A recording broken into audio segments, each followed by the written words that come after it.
All right, Joey Butts here. We're gonna do a quick after action review of the OTET. 326 miles. We ran it north to south from Cleveland to Cincinnati. This is my brother Troy Jones. He came along with me, and my son Joseph came along with me. We're just gonna talk about a few things that went well and a few things that went bad, and what things you all could do better to plan your own trip. I thought we would first talk about the things that didn't go so well. And for me, it was hauling a baby trailer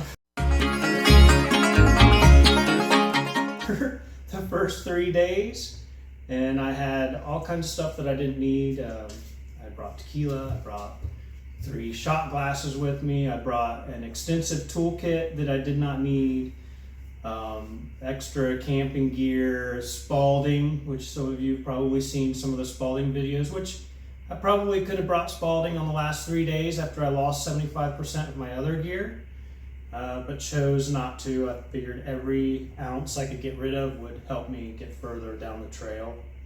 Did you have anything, Troy, that you thought didn't go so well on the trip? It was a pretty good ride. The flat tire was about the worst thing that I personally experienced. So my advice is stay on the trail and don't get too ahead of yourself and try to go off trail and do your own mountain biking, because you'll probably get a flat. How about you, Joseph? Nothing went bad for you? The whole trip was good?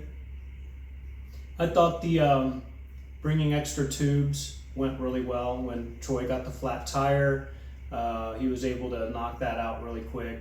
Actually, I think he changed the tire a lot quicker than I would have. And I also ended up with a flat tire in Columbus, so having the extra tube went really well. We were able to change out tire fairly quick, get back on the road. Joseph had a derailleur issue with his bike. Took us a while to get that worked out, but we had the tools to fix it and get back on the road quickly as well.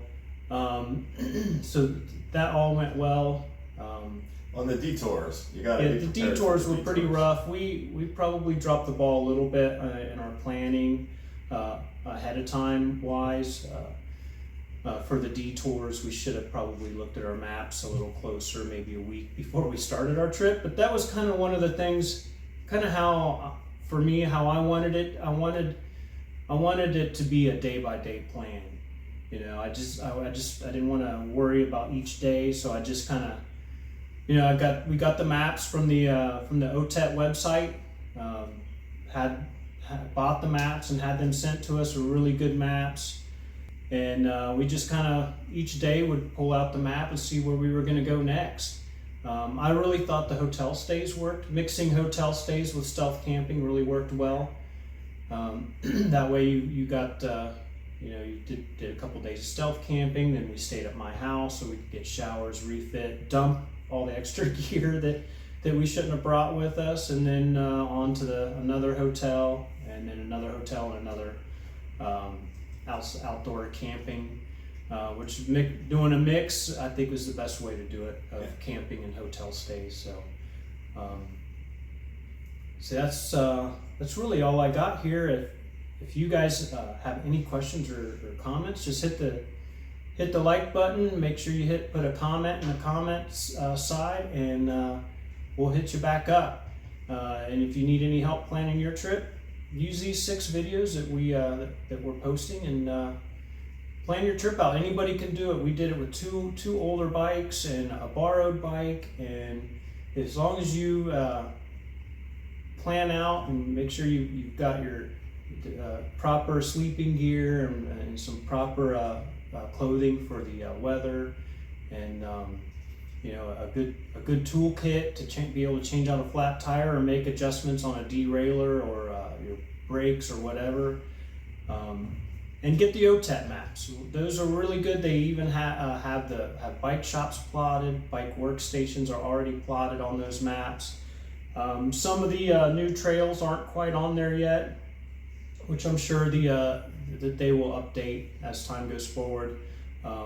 the trails are awesome. There's a lot of scenery. The only rough parts are some of the road riding that you're going to do through Amish country, and some of the road riding you're going to do in some of the bigger cities like Columbus. Akron wasn't too bad. There was a couple little spots, and in one of the towns we had some construction going on the trail. I forget what town that was, somewhere around Kilbuck. Maybe before or after Kilbuck. I'm not sure which town that was, but that was kind of a rough.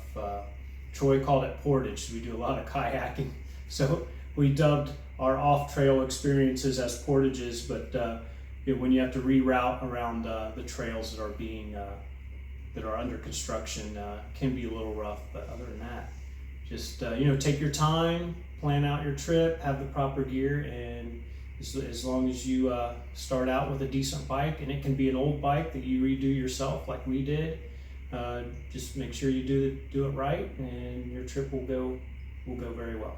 Thanks for watching. Bye. Good? Awesome. Okay, good.